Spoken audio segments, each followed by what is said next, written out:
Step 4 in our process now is to create performance tasks for backwards planning. So for my particular standards grouping, did you put the tasks on here? Yeah.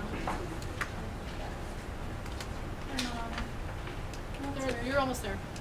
Oh, does it come later? Yeah. Did you ignore this? There you go. There it is. Okay. So for my particular performance task for my students, well, let's look at the examples first. Sorry. So just ignore this. Okay. So one of the things that we need to keep in mind as we're going to look at some sample performance tasks that were created by Smarter Balanced, and also one that was created by the Boise School District, and another one that I use in my classroom for narrative. These questions are really important to keep in mind as you're planning and creating your units. What do I want my students to know and be able to do, and why? And the standards, I think, do a really good job of, the why is pretty obvious, but I've been working with people the last couple years who, they want their kids to appreciate poetry, which I think is a really noble and wonderful thing, but they go about it by having them write poems on t-shirts for a week. And I don't understand the connection there. So the and why is a really important question. And I know in the Boise School District we use these 4 questions when we have our collaborative meetings. It's really important stuff to think about as you're designing performance tasks. How will I know if they got there? What will I do if they don't? And what will I do? This is the one that gets the least amount of play. What do I do with kids who exceed the mark quickly? How do I enrich that learning for them? And that is the hardest question to grapple with. And I think we could spend every single PLC time on that question for the most part. Let me interrupt with just a concern that came up on the first one. When we're looking at what do I want my students to know and be able to do, we want to make sure that we're looking at the standards, and we have exemplars from the appendix that you can look at that can show what students should be able to do. But remember when we were mentioning there isn't a specific technique. There isn't a mold that every teacher does so that every student has the same product. And we want to be really careful with that so that we might have that delayed thesis, or we might have narrative that's worked in. We want students to take risks and to have things that are a little bit different and make choices as authors. So we want to be careful that we aren't saying, and this technique is the one that we are teaching, so that they all have are the same. So we need to be careful with that, because the core specifically says give teachers the choices so that they're using methods that go not just with their personalities, but with the needs of the students. Another thing that's important about that is the idea of, on the rubrics for a lot of the Smarter Balanced assessments, there's this term called elaborative techniques. And Rachel Bear was in a meeting with Scott Cook, who's our assessment director, and with the Smarter Balanced people, and they were talking about that elaborative techniques piece. What does that mean? That means kids are willing to take compositional risks. So they will break the rules for effect. They will understand what a genre is, but they'll also tweak it to do what they're trying to do in their piece of writing.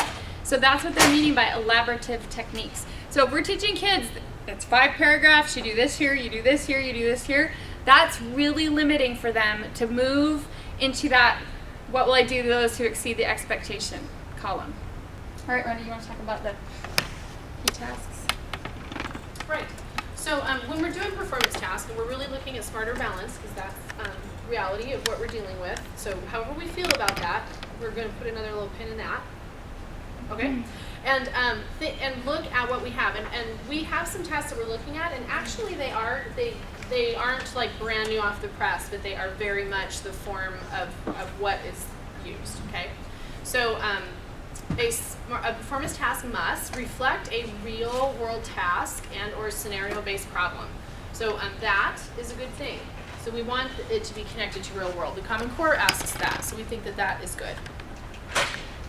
When we're looking at the combinations, we know that there's going to be an output. And so in looking at it this way, it's going to be writing, and that could be narrative or informational. It could be explanatory or argument.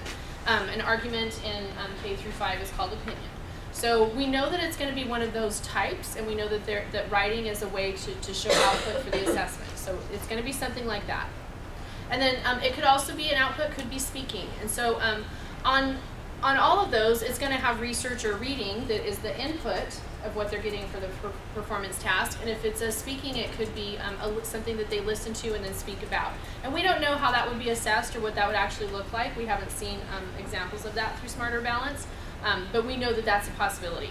So in our classrooms, we can practice these so that we're looking at how to assess things, and we can consider the text types and what we're asking kids to put out and what we're thinking about putting in. And we can do it in a variety of ways so that we're addressing the Common Core, but we're also getting after these ideas of what the Smarter Balance might assess or might look like, but we're keeping it authentic to our classrooms and making those choices as teachers, as well as preparing kids for these complex testing skills. And you're probably, the one you're going to look at is probably not your grade level, and that's okay. Like, it doesn't matter. What we want you to look at, and if you haven't looked at the Smarter Balance kind of setup, there's a lot of stuff. There's all these claims, and then there's the stimuli that kids will look at. But what's really important is just go to student directions, because that's going to show you what the kids are actually going to have to do in their particular performance tasks. And again, you probably won't have your grade level, and they do stop at 8th grade, because they are doing mostly at the 11th grade argument. So there's still some examples of performance tasks at 11th grade that we've done in our district, like that we've created as a performance task to prepare kids, because as, like I just said, seniors, their first thing they do right off the bat is the college application essay, and if they've not done narrative for 2 years, that is a problem. So there are some examples of teacher-made performance tasks in here as well that tie to narrative. So you're going to look at some performance tasks and evaluate them.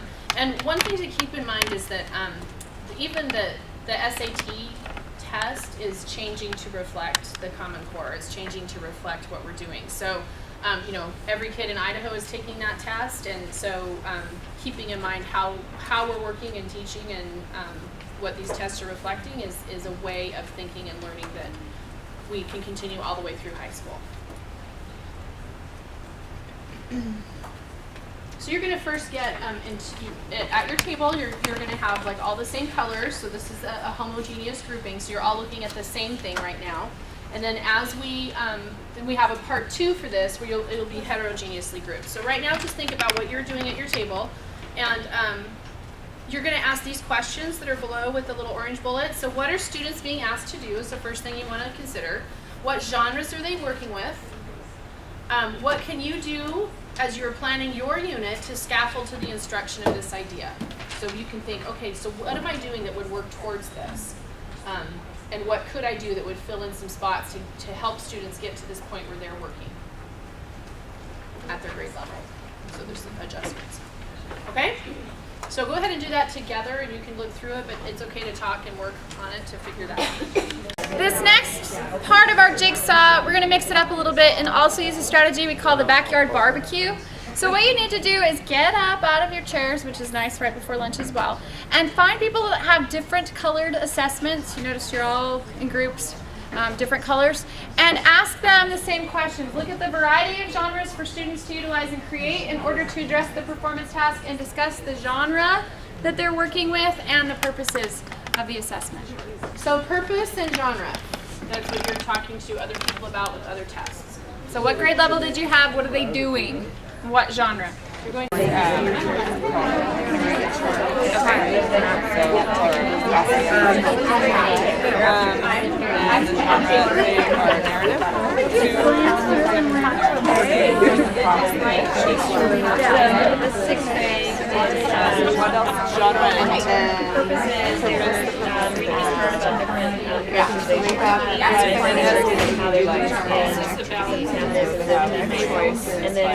Are they having to reference other articles at all? No, or are they just college. just one essay? And at least 500 words. Use the models we've looked at in the class. So this first essay. So that kind of just gives you an idea of the range of things that kids are going to be asked to do in those performance tasks that are focused on narrative, and also things that we can create ourselves that will help kids with those skills.